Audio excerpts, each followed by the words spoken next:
Hai besties, welcome to our video. Sebelum kita mulai video kita kali ini, kita bakal memperkenalkan diri dulu. Aku Albert Simatupang, and with my partner, Nama saya Axel Sirait. Dan kami dari kelompok 3 Teks Videografi. Jadi di video kali ini tuh kita tuh bakalan membicarakan sesuatu yang mungkin udah sering dibicarakan tapi sebenarnya tetap menarik untuk dibicarakan. Itu bidang yang sebenarnya itu selalu hot dan selalu dibicarakan baik dalam artikel, acara TV, di podcast-podcast ini tuh orang-orang yang bekerja dan berkarya di bidang ini tuh pasti selalu dipuja-puja gitu nih Basti. Jadi apa sih sebenarnya yang mau kita bicarakan pada hari ini? Nah, jadi topik yang bakal kita bicarakan pada hari ini teman-teman adalah olahraga. Pasti teman-teman sekalian sudah tahu apa itu olahraga. Mungkin teman-teman tahu beberapa olahraga seperti sepak bola, basket, badminton, tenis meja, dan lain-lain. Tetapi olahraga yang akan kita bicarakan pada hari ini adalah ya tetap olahraga tersebut, tetapi sebuah cabang yang spesial dalam olahraga, yaitu Paralimpik. Paralimpik sendiri adalah olahraga yang diselenggarakan bagi teman-teman kita yang spesial di luar sana. Paralimpik sendiri sama seperti olahraga lain atau sama seperti kompetisi olahraga pada umumnya, diadakan setiap 4 tahun sekali.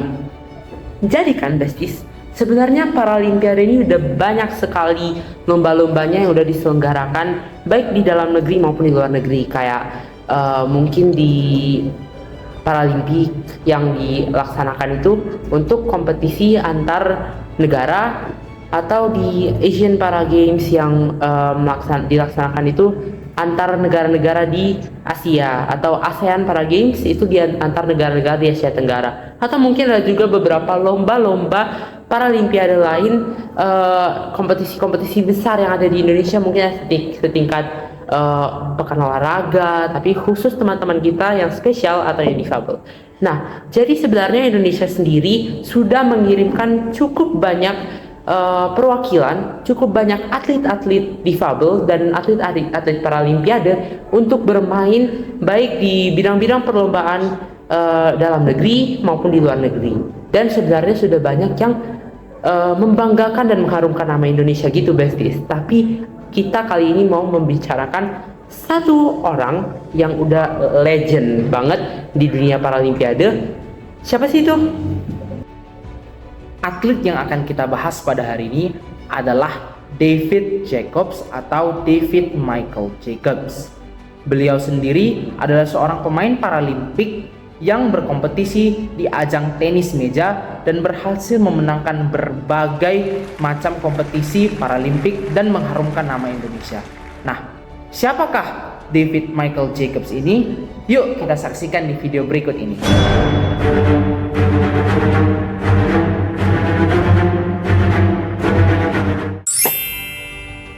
Jadi siapa sih si David Jacobs ini? Mungkin nama David Jacobs ini agak jarang atau agak asing di telinga besties sekalian.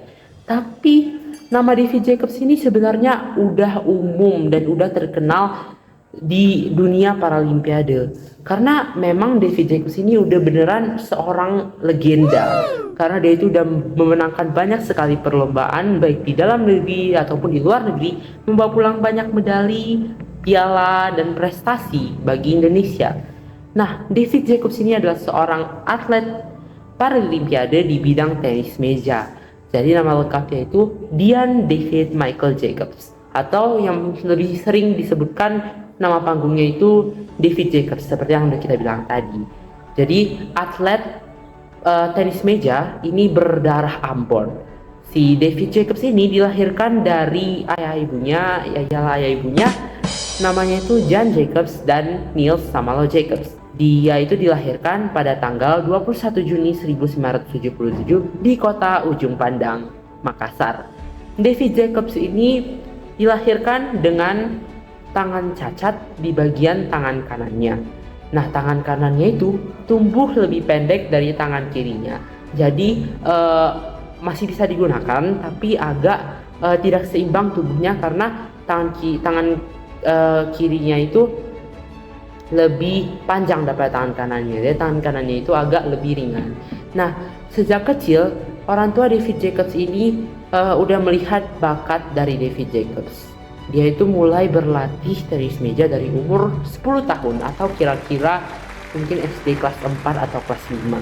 Nah, Jacobs ini mulai tertarik main tenis meja setelah melihat kakak-kakaknya yang pandai dan mulai bermain tenis meja di usia-usia remaja kakak-kakaknya. Jadi sebenarnya gimana sih cara si David Jacobs ini memulai karir tenis mejanya? Nah, jadi pada awalnya ini Jacobs belum memiliki peralatan dan juga keahlian yang sesuai untuk bermain tenis meja.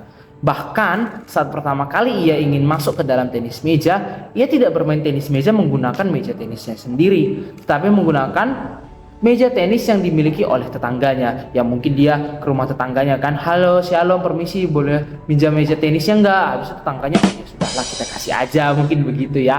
Nah, yaitu bermain tenis meja bersama dengan kakaknya dan juga teman-temannya. Jacobs ketika bermain tenis meja dengan kakak dan teman-temannya ini mengaku sangat senang dan bahagia. Dan ia juga sering tertawa dan sering bercanda karena ia itu selalu menang melawan kakak-kakaknya dan teman-temannya. Padahal dia itu si paling bungsu. Bayangkanlah dia paling kecil tetapi lawan kakaknya yang lebih besar, kakaknya kalah begitu, tidak bisa berkutik apa-apa. Nah, sehingga tenis meja itu karena dia senang bermainnya dan juga dia melihatnya dan juga dia itu jago sampai mengalahkan kakaknya, tenis meja itu menjadi rutinitas di kehidupan sehari-hari dia. Kayak tiap hari kerjanya cuma main tenis gitu. Nah, orang tua dari Jacobs tidak diam saja. Mereka melihat bakat Jacobs yang sudah kelihatan dan menyuruh Jacobs untuk maju ke jenjang yang lebih tinggi atau untuk berlatih untuk lebih sehingga dapat mengikuti turnamen-turnamen. Dan pada akhirnya teman-teman, David Jacobs pun berhasil menemukan seorang pelatih. Dan pada tahun 2000, ia sudah berlatih untuk mengikuti turnamen tenis meja tingkat internasional. Pada tahun tersebut juga lah David Jacobs berhasil masuk ke dalam tim nasional Indonesia.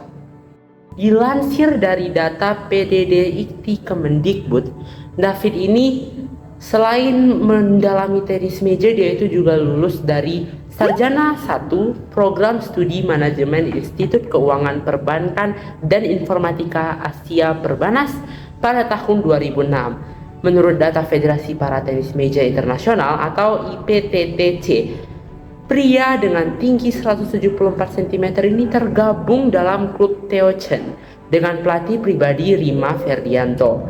Dia itu berlaga di kelas 10 para tenis meja. Nah, jadi di Paralimpiade ini ada kelas-kelasnya gitu ya, besties. Nah, itu ada kelas-kelas sesuai dengan kemampuan dan jenis difabel yang dimiliki atlet-atletnya. Nah, usaha David Jacobs ini nggak sia-sia karena David dan partnernya Yon Marjono berhasil meraih satu-satunya medali emas bagi Indonesia pada pertandingan tenis meja Seata di Singapura. Nah, mereka ini mengalahkan Puchong Sangkwan-sin dan Pak Pum Sangkwan-sin, atlet asal Thailand. Nah, jadi walaupun si David Jacobs ini memiliki kekurangan sejak lahir, tapi dia itu tetap memiliki kelebihan yang bahkan bisa membanggakan Indonesia. Bayangkan, satu-satunya medali emas dibawa pulang oleh David Jacobs dari pertandingan Seata yang dilaksanakan di Singapura ini. Nah, sekarang setelah kita tahu nih gimana sih awal mula karir si David Jacobs ini, dia itu gimana sih dalam kehidupannya dan gimana sih dalam kehidupan keluarganya. Nah, jadi kita bakalan membicarakan tentang itu selanjutnya. So, check it out.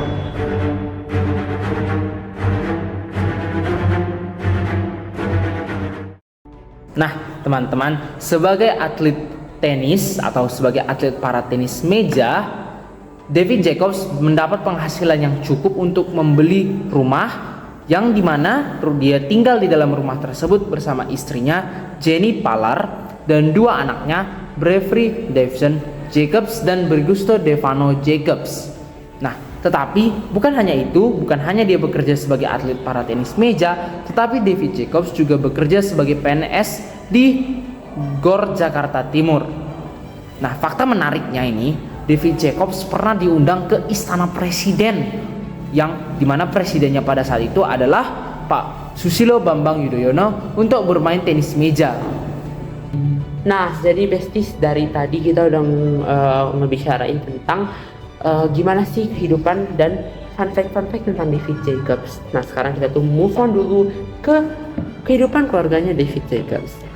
Nah, David Jacobs ini seperti yang udah kita bicarakan sebelumnya, David Jacobs ini memiliki keluarga yang bisa dibilang lengkap. Dia punya ayah sama ibunya, juga memiliki beberapa saudara kandung. Nah, David Jacobs ini diakui oleh keluarganya sempat ngomong ke pewarta atau reporter kalau David itu adalah orang yang sangat sayang kepada keluarganya. Jadi David Jacobs ini punya kakak kandung, namanya itu Pierre Jacobs. Pierre Jacobs ini ngebilang kalau David Jacobs itu sangat sayang kepada keluarganya, sangat sayang kepada orang tuanya, terutama kepada ibunya. Jadi David ini beneran sesayang dan sedekat itu sama mamanya. Nah, Pierre itu juga ngebilang kalau David itu sebenarnya pendiam, tapi dia itu bukannya nggak bisa ngomong, dia itu bisa diam, tapi ngomongnya itu sekali-sekali doang, dan omongannya itu biasa omongan-omongan yang bisa dibilang penting. Nah, dia itu pendiam, tapi keluarganya itu sebenarnya sangat menyayangi David, terutama ibunya, karena David itu walaupun dia memiliki kekurangan, tapi di tangannya itu ada kekuatan yang dapat dia gunakan untuk karirnya.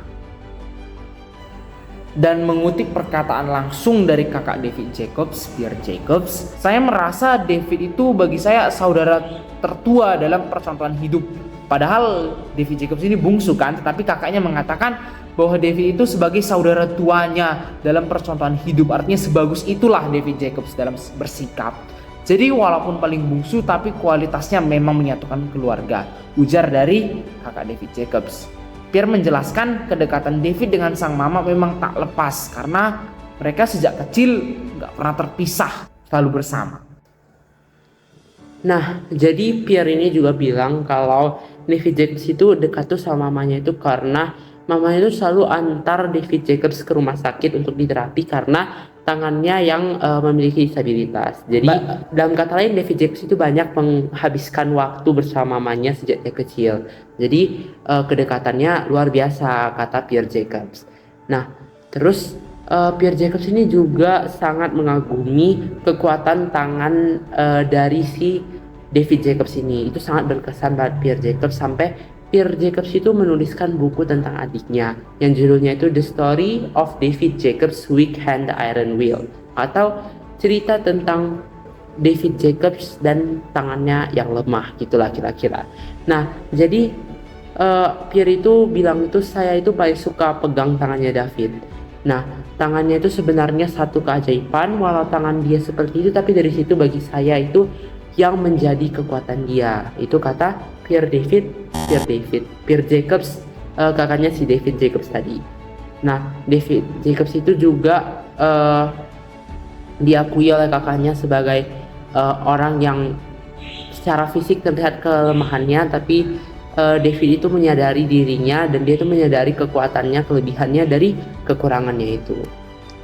Nah, FYI nih besties, jadi David ini awalnya itu cuman mengandalkan tangan kirinya karena tangan kanannya itu difabel. Nah, tapi dia itu mulai melatih memakai tangan kanannya, terutama dalam bermain tenis meja ketika dia sampai dan dia memulai karirnya di klub tenis meja di kota Semarang.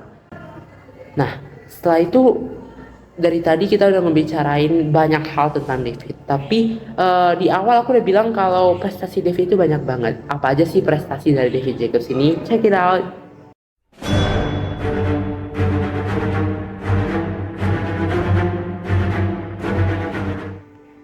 Jadi prestasi yang dibawa David Jacobs untuk Indonesia ini tuh udah banyak sekali. Nah, David Jacobs ini besties mendapatkan medali perunggu untuk cabang para tenis meja di Paralimpiade Tokyo 2020. Ini udah Paralimpiade tingkat dunia dan dia itu membawa pulang medali perunggu. Bayangkan sehebat apa sih David Jacobs ini.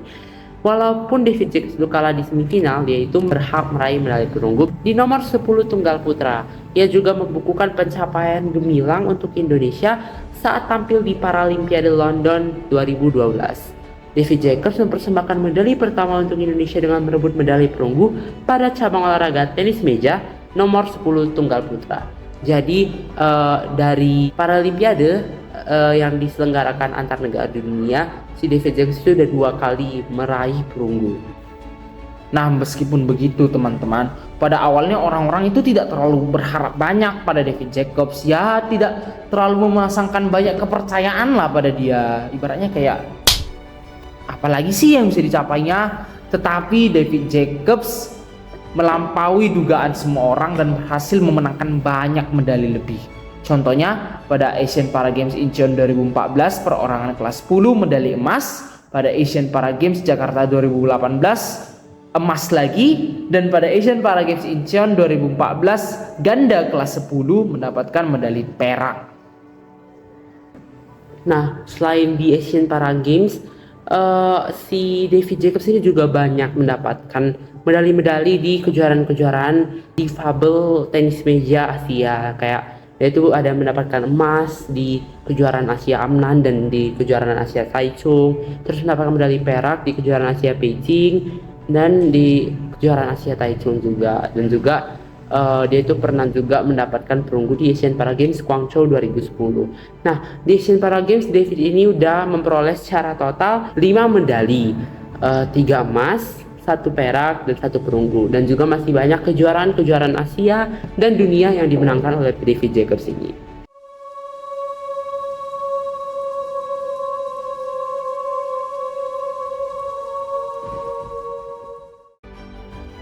David Jacobs, atlet para tenis Indonesia yang merupakan seorang legenda ini, menyatakan meninggal dunia pasca dirinya ditemukan tak sadarkan diri tergeletak di pinggir jalur kereta api Gambir Juanda di KM 700. David ini awalnya ditemukan tidak sadarkan diri oleh salah seorang masinis KAI, tepatnya seorang masinis yang akan menuju ke arah stasiun Gambir. Pada hari Kamis tanggal 27 April 2023 sekitar pukul 9.22 malam waktu Indonesia Barat, dan petugas yang menemukan langsung mengevakuasi untuk pertolongan lanjut dengan membawa David Jacobs ini ke Rumah Sakit Husada di Jakarta Pusat dengan menggunakan ambulans stasiun. Tapi nyawa David Jacobs tidak terselamatkan dan dinyatakan meninggal dunia sekitar pukul 3 pagi di waktu Indonesia Barat. Nah, sampai saat ini belum diketahui penyebab pasti keberadaan David Jacobs ini di jalur rel kereta api, tapi pihak kepolisian masih melakukan penyelidikan. Kematian David Jacobs ini pertama kali diumumkan dan diturut dukacitakan oleh akun Instagram NPC Indonesia atau National Paralympic Committee of Indonesia. Namun teman-teman, banyak rumor yang menyebut jika David sengaja terjun dari atas kereta lantaran salah arah tujuan. Namun hal tersebut, kata Komarudin, masih dalam penyelidikan. Dari hasil simulasi, dia memaparkan pergerakan dari stasiun Gambir menuju tempat kejadian perkara atau TKP memerlukan waktu 10 menit. Kesimpulan ini diperoleh setelah para polisi melakukan simulasi dengan cara berjalan cepat. Namun, perjalanan David dari stasiun Gambir menuju lokasi atlet itu ditemukan hanyalah 2 menit. Polisi juga tidak menemukan adanya luka senjata tajam alias sajam di tubuh David Jacobs saat ditemukan di tempat kejadian perkara atau TKP. Polisi kini masih mendalami mengapa tubuh David bisa berada di atas rel kereta. Hasil dari autopsi terhadap jenazah David Jacobs sampai saat ini belum keluar. Kepolisian juga tidak hanya mengandalkan hasil autopsi untuk menyelesaikan kasus ini, tapi mereka bahkan sampai melibatkan ahli kinematik untuk menyelesaikan kasus ini. Jadi besties, kematian David Jacobs ini masih belum diketahui penyebabnya seperti yang sudah dikatakan tadi. Tapi kematiannya sangat menggemparkan Indonesia, terutama pada orang-orang yang mengikuti bidang Paralimpiade. Karena David Jacobs ini seperti yang kita bilang tadi adalah salah satu pemain terbaik Indonesia dalam bidang para tenis meja. Kita berdoa semoga alasan kematian David Jacobs dan alasan David Jacobs ditemukan di rel kereta api segera diketahui dan ditemukan oleh para penyidik dan polisi. So besties, itulah dia fakta dan hal-hal menarik tentang David Jacobs, seorang legenda para tenis meja asal Indonesia yang sangat berprestasi dan mengharumkan nama Indonesia bagi dunia. So, itu aja untuk hari ini. Itulah dia tentang David Jacobs. See you on our next video. Bye besties.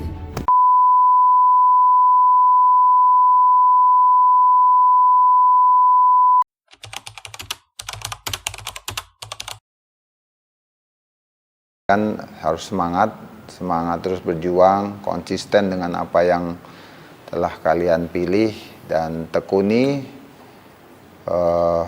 Pasti bisa kalau kita mau berjuang. Saya juga bisa, kalian juga pasti bisa.